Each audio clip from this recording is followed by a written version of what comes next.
The bustling airport was alive with its usual chaos, announcements blaring, suitcases wheeling over tile floors, and travelers rushing through terminals, each carrying a story of their own. Among them was Captain David Henderson, a seasoned commercial pilot who had spent over 2 decades navigating skies around the world. He wasn't on duty today, just traveling home after visiting family. Wearing casual clothes and a baseball cap instead of his uniform, David moved through the airport with ease, carrying only a modest carry-on bag. As he approached the check-in counter, David noticed a line forming behind the first-class desk. It was a typical sight, people bustling to secure their premium seats. But the atmosphere was tense, not unusual in today's fast-paced travel culture. A sharp voice cut through the hum of the airport, calling David's attention to a commotion at the desk.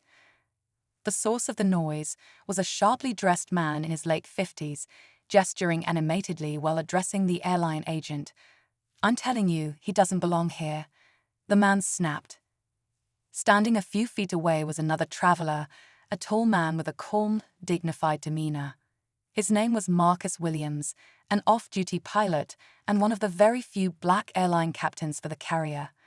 Marcus wasn't wearing his pilot uniform, but his posture spoke of confidence and experience. The argument at the desk unfolded quickly. Marcus had purchased a first-class ticket days in advance, yet somehow his presence seemed to bother the other passenger. The airline agent looked visibly uncomfortable, flipping through documents while trying to mediate. "Sir, Mr. Williams is on the manifest for this flight and holds a valid first-class ticket. Please lower your voice." But the man didn't budge. "You've got to be kidding me. This must be some mistake. People like him don't fly first class. Who even lets this happen?" David's ears burned as he overheard the escalating comments, the weight of prejudice clear in each word. Travelers around the counter grew silent, some sneaking glances at Marcus, others looking down awkwardly, pretending not to notice the brewing storm.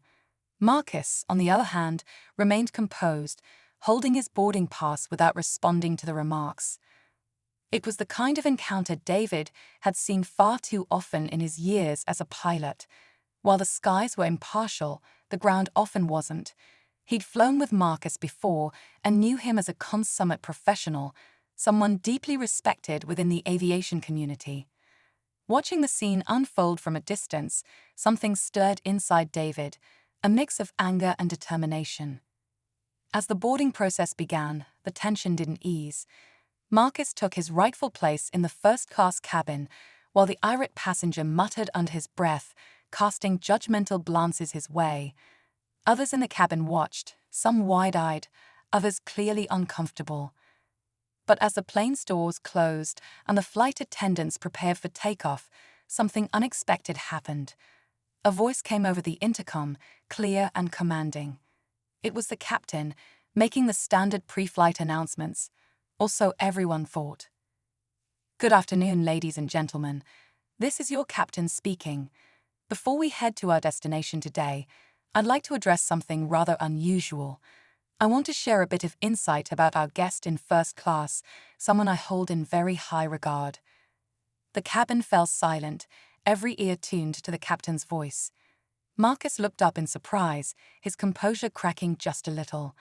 David sat back in his economy seat, watching intently as the words carried through the air. Something told him this wasn't going to be your standard announcement.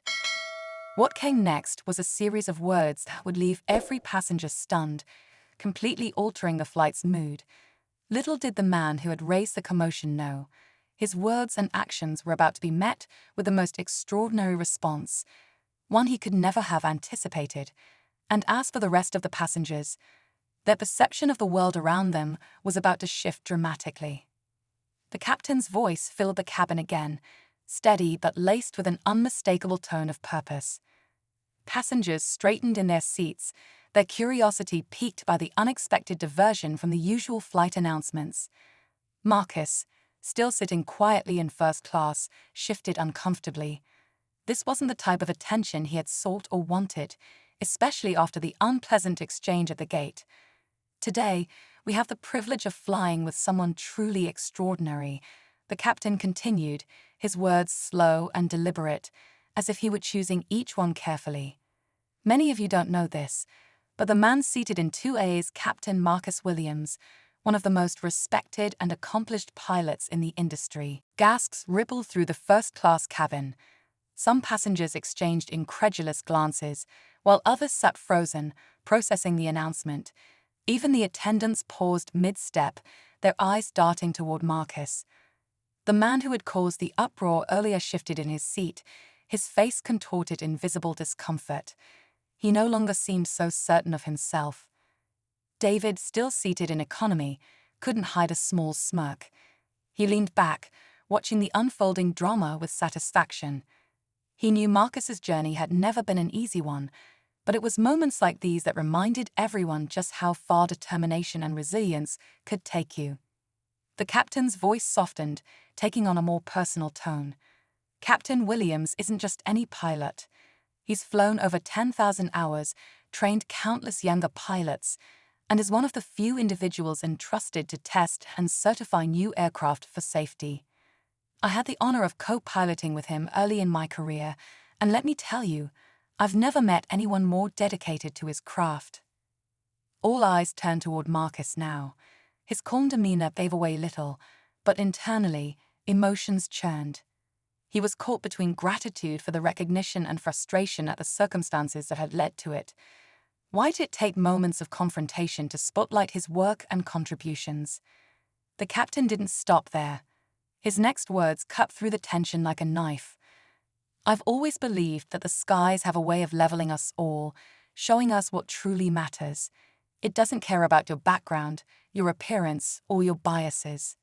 Up there, only skill, character, and teamwork count, and Captain Williams embodies all of that. The tension in the cabin seemed to shift, the weight of the words settling on each passenger differently. Some looked down at their laps, others glanced furtively toward Marcus, and a few even offered sheepish, apologetic nods. The man who had so brazenly questioned Marcus's presence sat stiffly, his face pale and his hands clenching the armrests of his seat. David remembered the first time he'd met Marcus. It was on a foggy morning during simulator training, and Marcus had immediately stood out, not because of his appearance, but because of his calm authority and sharp instincts. He'd been the kind of pilot that younger aviators aspired to emulate, navigating every challenge with an unshakable sense of purpose. But David also remembered the stories Marcus had shared during late-night layovers, the subtle slights, the double standards, the way he'd often felt the need to prove himself twice over for what others achieved with half the effort. It wasn't bitterness that Marcus had expressed, but a kind of weary determination. And yet, Marcus had persevered. He graduated from a top-flight school, often being one of the only black trainees in his class. When he wasn't studying, he was working overtime to pay for lessons, never letting obstacles define him. Every promotion, every accolade, was a testament to his relentless drive and love for the art of flying. In the present moment, though, the past felt heavy. Marcus didn't want his achievements reduced to a spectacle or framed as a counterpoint to ignorance. He had simply hoped for a quiet trip back home after his last training assignment. Meanwhile, the murmurs in the cabin grew. Passengers whispered to each other, piecing together what they'd heard. The airline staff exchanged glances, clearly taken aback by the captain's bold announcement. Not everyone understood the full weight of the situation, but one thing was clear: the balance of power in the cabin had shifted. For the next several minutes, an uneasy silence hung in the air, broken only by the soft hum of the engines. Flight attendants went about their duties with more care, and passengers seemed to tread carefully with their gestures and words. It was as if they all felt the invisible tension surrounding the man in seat 2A. David couldn't help but feel proud.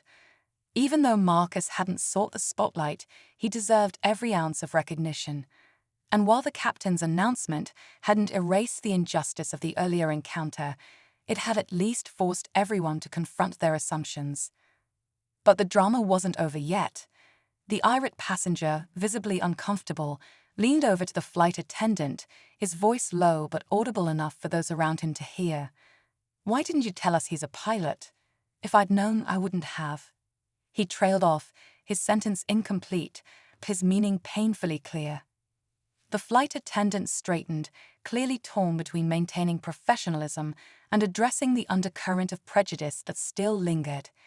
Instead, she merely said, "All our guests are welcome in first class as long as they've purchased a ticket, sir. Pilot or not."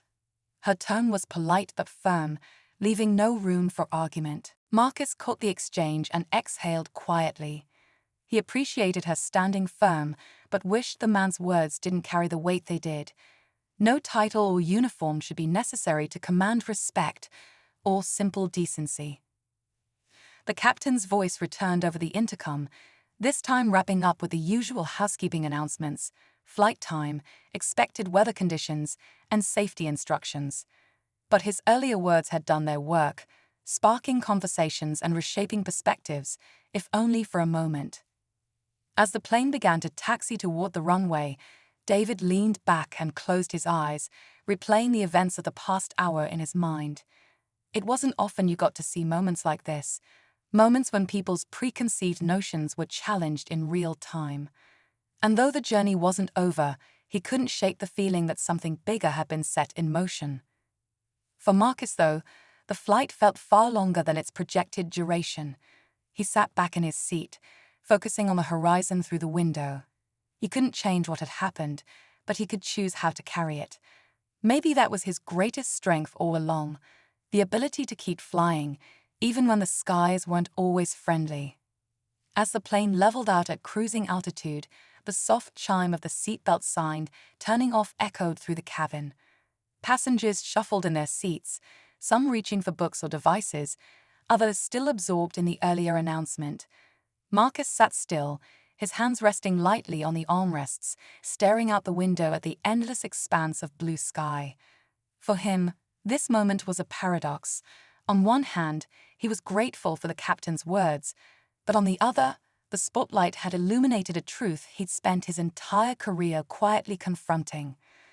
The man in the seat near him, who had stirred the trouble earlier, was clearly uneasy. He kept shifting, casting fleeting glances at Marcus, but saying nothing more. It was as if he was wrestling with his own thoughts, caught between indignation and the realization that he might have been wrong. His wife, seated beside him, murmured something under her breath, but he merely shook his head, visibly embarrassed but too proud to admit it. Further back in the cabin, David couldn't shake the look on Marcus's face during the announcement. He'd seen that expression before, a practiced calm that masked years of frustration.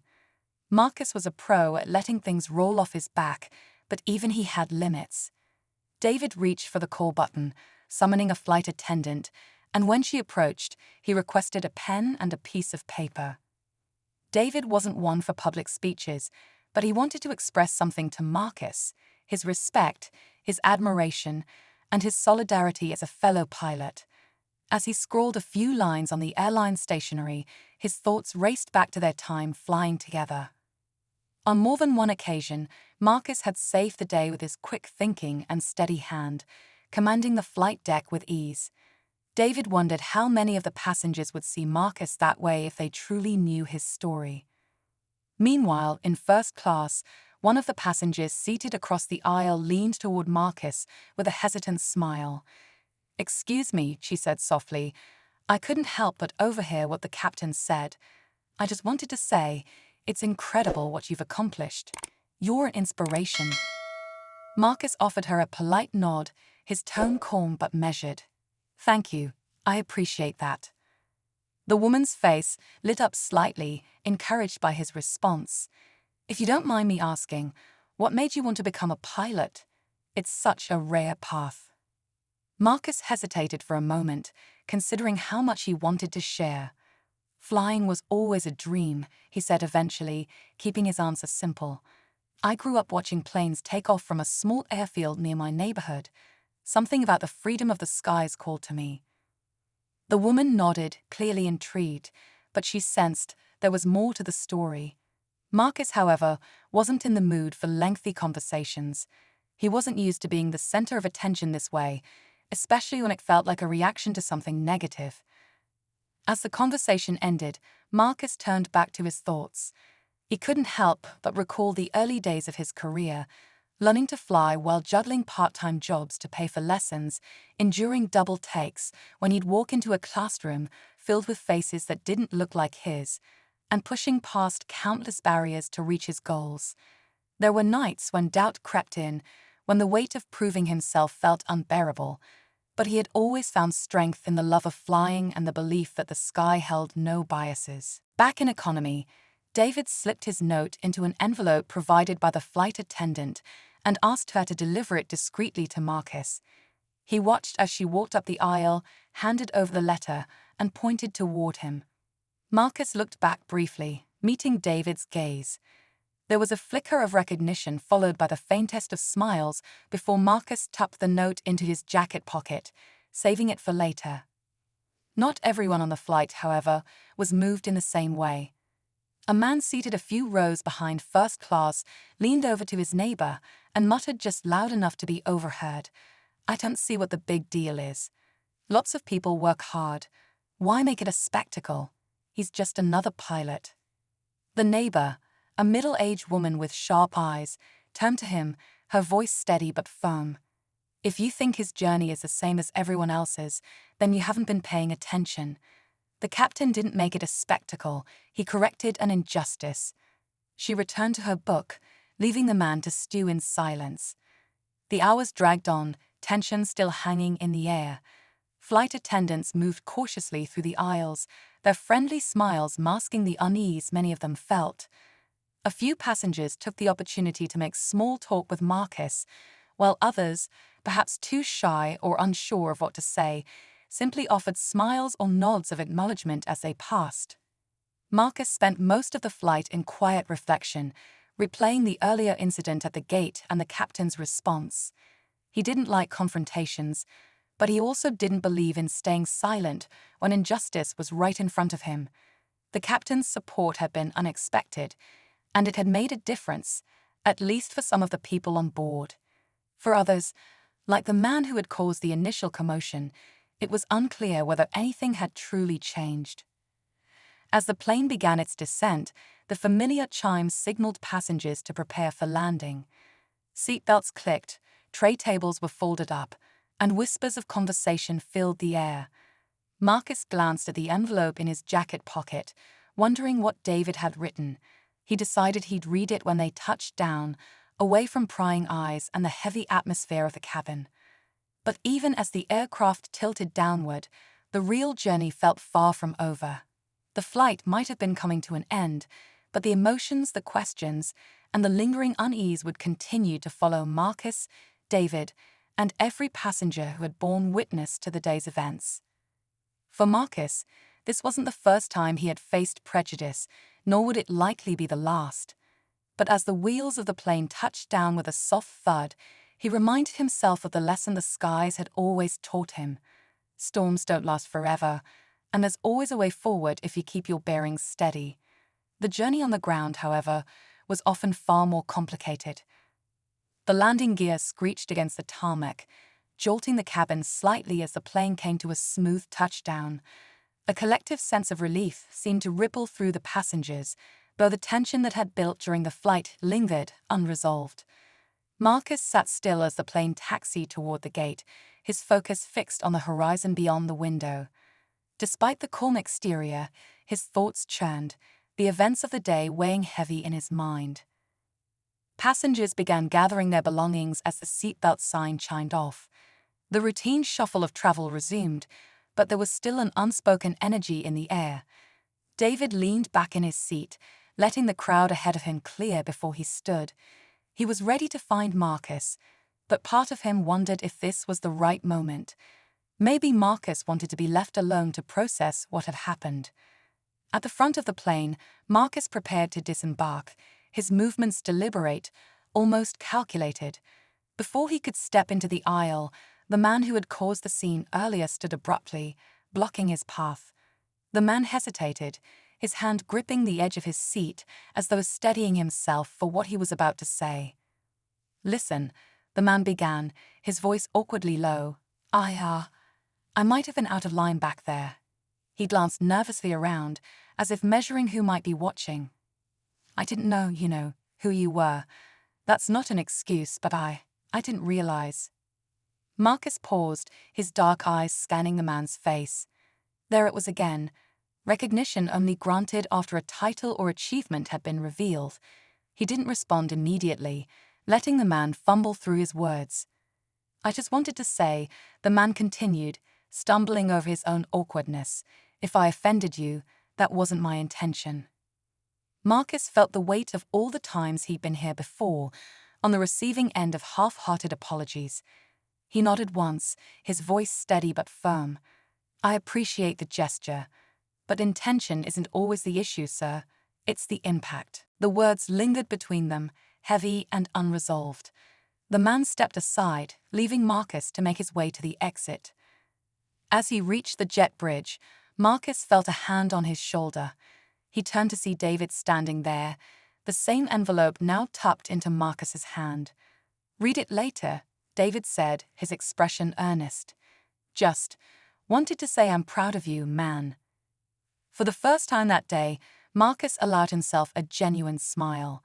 Thanks, David, he said quietly before turning away and heading into the terminal. Inside the bustling terminal, the world moved on as if nothing had happened. Travelers zipped by with suitcases in tow, conversations filled the air, and departure screens flickered with updated flight information. But Marcus felt the weight of the flight lingering. He glanced around, half expecting someone to approach him or comment, but for now, he remained just another face in the crowd. In the background, the man from the plane and his wife trailed behind him. She spoke quietly, her tone sharp. You've got to understand why people are upset. It wasn't just about that announcement, it's everything. The way you acted, the assumptions you made.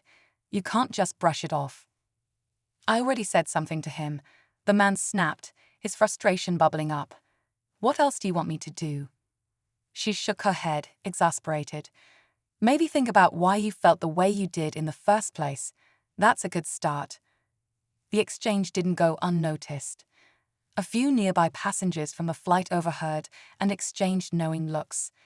It seemed like the confrontation on board had started a ripple effect, forcing people to reflect on themselves in ways they hadn't expected.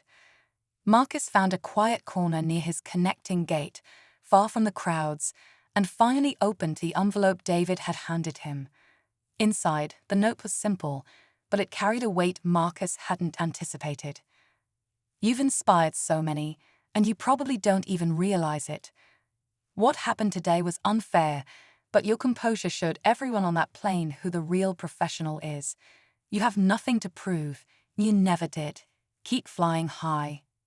Marcus exhaled slowly, his shoulders relaxing slightly as he folded the note and tucked it into his jacket. It wasn't the words themselves, but the gesture that struck him. David understood, not because they shared identical experiences, but because he'd seen the kind of pilot and person Marcus was, beyond any labels.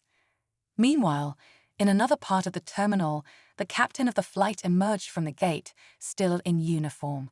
His eyes scanned the crowd until he spotted Marcus sitting alone. He approached quietly, standing beside him without speaking until Marcus looked up. Captain Henderson, Marcus said with a nod, a faint smile playing on his lips. I just wanted to check in, the captain said. I saw everything at the gate before the flight. I couldn't let it go without saying something. Marcus nodded again, appreciating the solidarity, but the weight of the day still hung in the air. You didn't have to. Most wouldn't. The captain placed a hand on Marcus's shoulder, his voice quiet but firm. Most should. The thing is, you shouldn't have to carry it alone. People like you shouldn't have to keep proving their worth over and over just to sit where they belong. I wanted the passengers to hear your story because it's one they needed to know. For the first time, Marcus felt the tension in his chest ease slightly. He didn't respond immediately, letting the captain's words settle before finally saying, "Thanks for backing me up." They parted ways with a handshake, both aware that this moment, though brief, had left a mark on everyone involved. Marcus watched as the captain walked away, blending into the crowd, before turning his gaze back toward the window overlooking the runway. Beyond the glass, another plane took off, its silver body disappearing into the clouds. Marcus's thoughts followed it upward, into the open skies where the rules of the world below no longer mattered. But for now, he was still on the ground, still grappling with the weight of a world that often made those skies seem so far away. Back in the terminal, conversations sparked by the earlier events still buzzed among passengers. Some were heated, others introspective. Strangers shared thoughts, relating what they had witnessed and how they felt about it. And in that web of voices, Marcus's story began to resonate in ways he couldn't yet see. Something had been set in motion, a shift, small but undeniable, that hinted at the change he had always hoped to see. As he waited for his connecting flight, the anticipation of what lay ahead was nearly overwhelming. Something told him the most defining moment of this journey was still to come. Marcus sat quietly at his gate, his mind drifting between the note in his pocket and the captain's parting words. The storm of emotions had calmed slightly, but the weight of the flight lingered. He glanced up at the departure board, confirming his connection was still on time. It would be another routine journey, at least he hoped it would. But just as he leaned back to close his eyes for a moment, a sharp voice nearby cut through the white noise of the terminal. "You, Captain Williams." Marcus turned, puzzled. The man from the flight, the same one who had caused the initial scene, was approaching him. His steps were quick, and his expression was a mix of discomfort and determination. People nearby started to glance up from their phones, sensing yet another moment of tension. Marcus instinctively sat up straighter, preparing for whatever was coming next.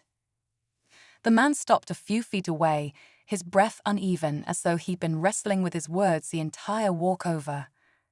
"I need to say something else," he blurted, his voice loud enough to draw more attention.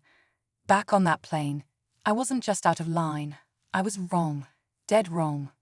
Marcus froze for a beat, caught off guard by the shift in tone.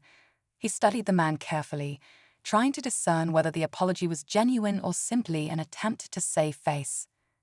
"I've been thinking," the man continued, glancing nervously at the small crowd forming around them, "about what I said and how I acted. You've probably dealt with people like me more times than you should have had to, and honestly, that's not fair. It just hit me all at once how stupid I was." Marcus let the silence stretch between them before finally speaking, his voice steady but low. "Why now? Why not back on the plane?" The man shifted his weight awkwardly, clearly struggling to find the right answer. "I don't know. I guess it's because I realized you deserved to hear it, without me making excuses. And I want my kid to hear it, too." At those words, Marcus noticed a small figure step out from behind the man. A boy, no older than 10, stood clutching a tablet, his wide eyes fixed on Marcus with a mix of curiosity and awe. "This is my son," the man said, his voice softening. "I've been teaching him all the wrong things. I want him to learn from someone like you instead." For the first time, Marcus saw a glimpse of sincerity in the man's expression. It wasn't perfect, and it didn't erase what had happened, but it was real. The crowd murmured quietly, some snapping photos or recording videos, sensing a story unfolding before them. Before Marcus could respond, a commotion erupted farther down the terminal. Airport staff hurried past, shouting instructions into their radios as a group of passengers clustered near one of the boarding gates. The tension in the air shifted, thickening with uncertainty. "What's going on?" someone nearby asked, craning their neck to see the source of the disturbance. The announcement came moments later. The flight scheduled to depart from that gate had been delayed due to a mechanical issue, and one of the passengers on board was causing a disruption.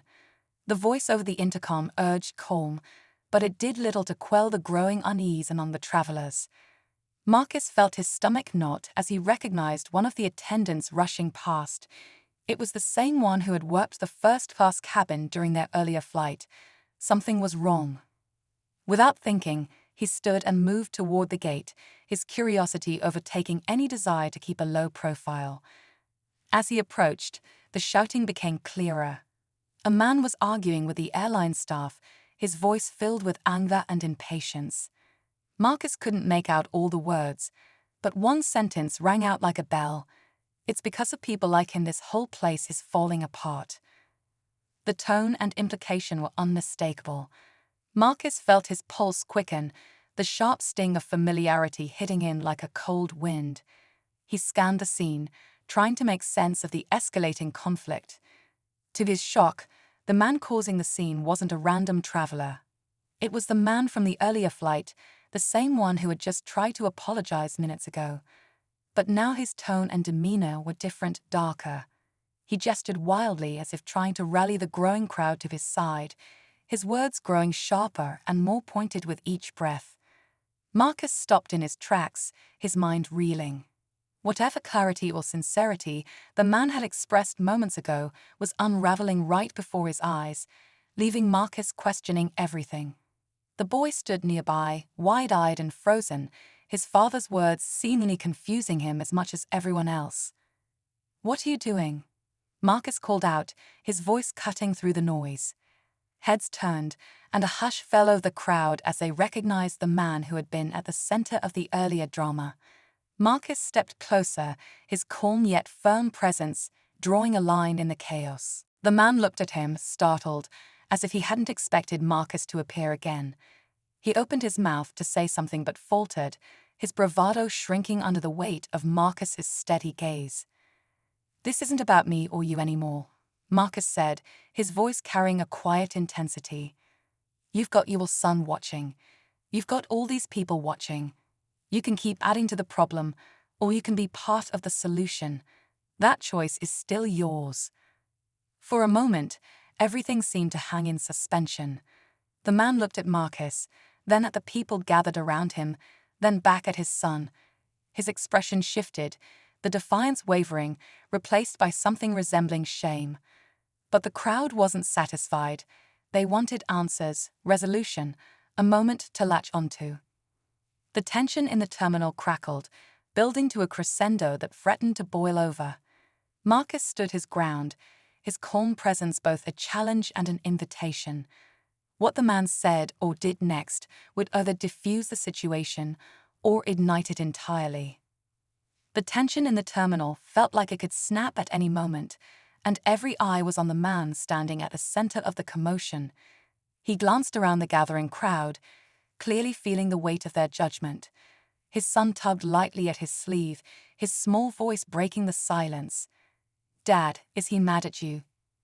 The question seemed to cut through the man's defenses, striking something deeper. He looked down at his son, his bluster giving way to something more vulnerable. "No, buddy," he said softly, his voice trembling slightly. "He's not mad. I was wrong." He took a step toward Marcus, lowering his hands and speaking more quietly now, almost as if he were trying to make sure his son would remember this moment. "You're right," he said, his voice stripped of its earlier arrogance. "I've been adding to the problem, not the solution. I don't know why. It's not like I have some excuse. Maybe it's because it's easier to blame someone else. I don't know. But I need to do better for him, for myself." Marcus stared at the man, measuring his words for any trace of insincerity. This time, they felt genuine, and Marcus nodded slowly. "It's a start," he said evenly. "But words are just the beginning. It's what you do after this moment that counts." The crowd around them seemed to relax slightly, their expressions shifting from apprehension to understanding. The tension dissolved into a quiet hum of conversation as the airline staff resumed their duties, moving passengers along to their connecting flights. People began dispersing, but a few paused to shake Marcus's hand or simply nod in acknowledgement as they passed by. But as the scene settled, a low voice came from the back of the remaining cluster. "Some people just love to make everything about themselves." Marcus turned toward the voice, finding an older man in a rumpled suit leaning against a pillar, his arms crossed. His tone wasn't angry, but it dripped with condescension. "You might have smoothed things over here, but you think this one moment changes anything." The sudden comment sent a ripple through the group, and for a second, the fragile piece seemed at risk of breaking again. But Marcus, steady as always, met the man's gaze directly. "You're right about one thing," he said, his voice calm but firm. "This moment alone doesn't change everything, but it's a step, and every step matters." The older man smirked faintly, unconvinced, and shook his head before walking away. Marcus didn't try to stop him. Instead, he turned back to the man who had apologized and crouched slightly so he was at eye level with the boy still clutching the tablet. "What's your name, kid?" Marcus asked gently. "Elliot," the boy said shyly, glancing up at his father as if for permission to answer. "Well, Elliot, I want you to remember something," Marcus continued, his tone warm and steady. "You've got the power to see things differently, even when others don't. Hold on to that. It'll take you far." Elliot nodded solemnly, his young face brightening slightly as he held on to Marcus's words. His father watched the exchange quietly, clearly moved but unsure how to respond. Marcus straightened, giving them both a small nod before turning to head toward his gate. As Marcus walked away, the sound of soft applause caught his attention. He looked back to see a small group of passengers, some from his earlier flight, clapping quietly. A few even offered thumbs up or encouraging smiles. It was a moment of quiet validation, but it wasn't what Marcus needed. He didn't seek applause or recognition. He simply wanted what he'd always wanted, to pave the way for things to be better, even if only a little. Minutes later, as Marcus settled into his seat on his next flight, he finally allowed himself a moment to breathe. The quiet hum of the engines was a comforting reminder of why he did what he did. The skies above didn't judge, they just waited to be flown. He pulled David's note from his pocket and read it again, this time feeling the weight of its meaning more deeply. He folded it carefully and slipped it back, knowing he'd carry it with him for a long time. Just before the plane pushed back from the gate, a flight attendant approached him with a curious look. "Excuse me, Captain Williams," she said. "One of our passengers wanted you to have this." She handed him a second envelope. Confused, Marcus opened it to find a simple message written on a boarding pass. "Thank you for everything.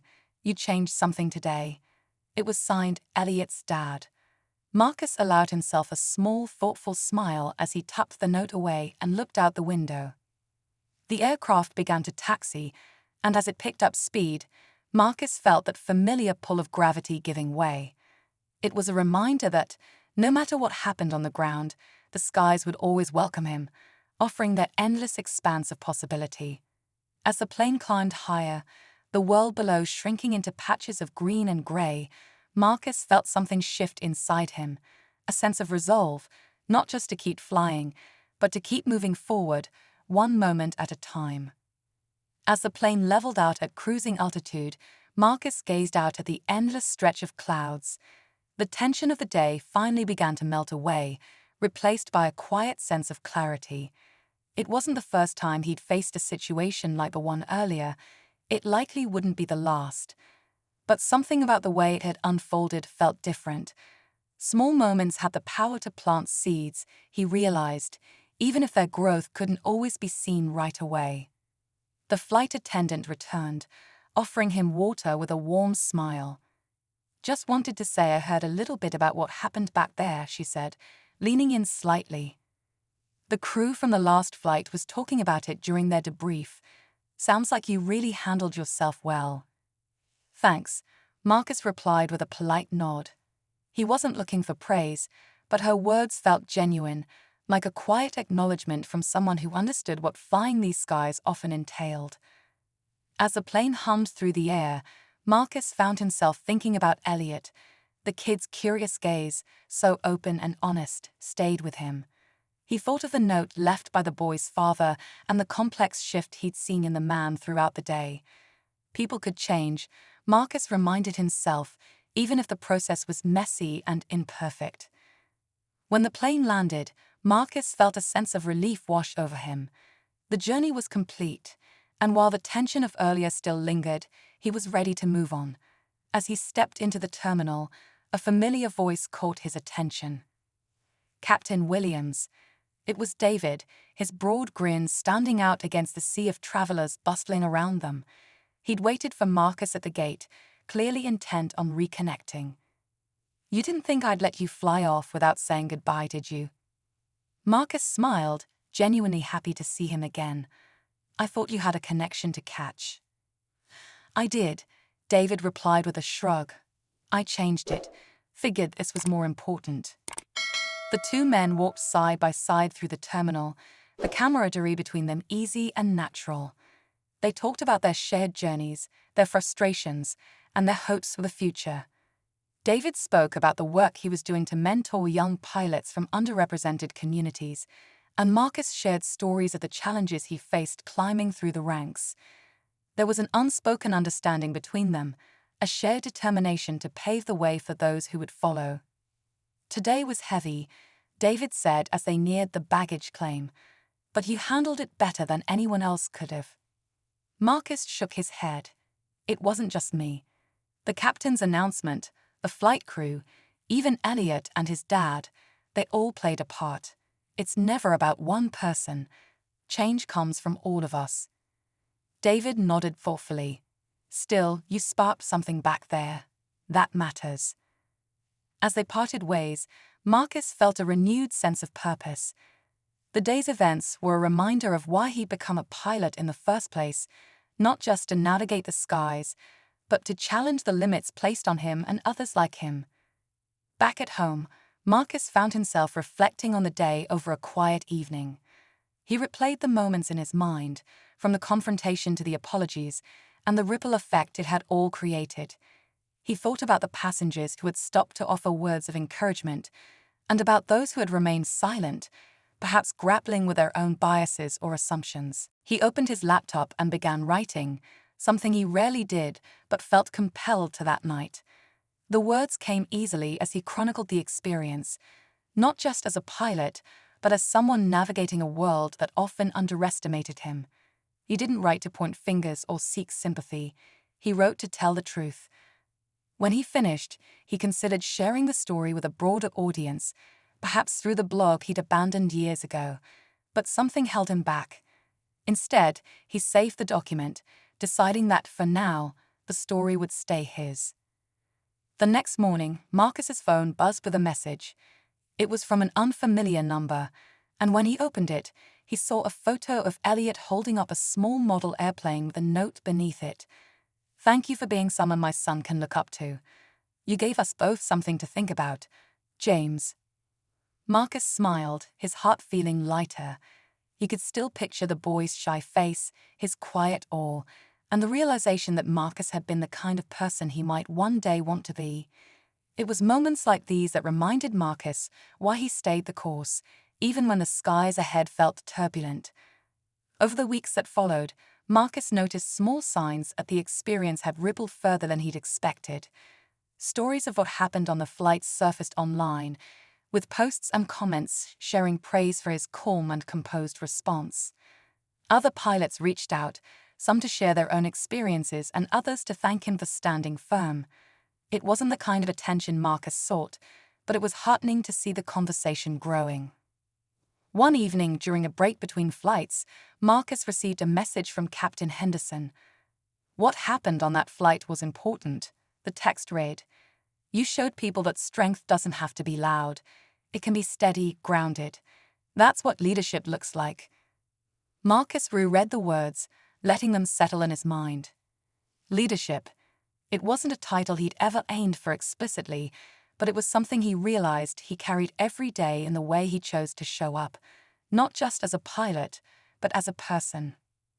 Months later, as Marcus guided another plane into a smooth landing, he found himself reflecting on the day that had begun as a regular journey, but turned into something far more meaningful.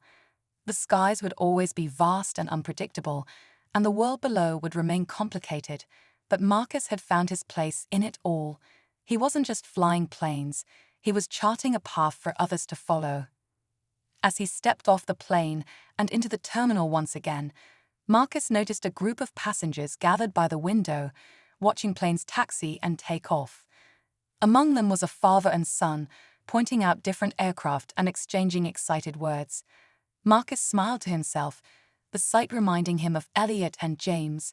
Small connections, tiny moments, but every one of them mattered. With steady steps and a calm heart, Marcus headed toward the next chapter of his journey. He didn't need grand gestures or dramatic change all at once, just forward motion, carrying the lessons of the skies with him wherever he went.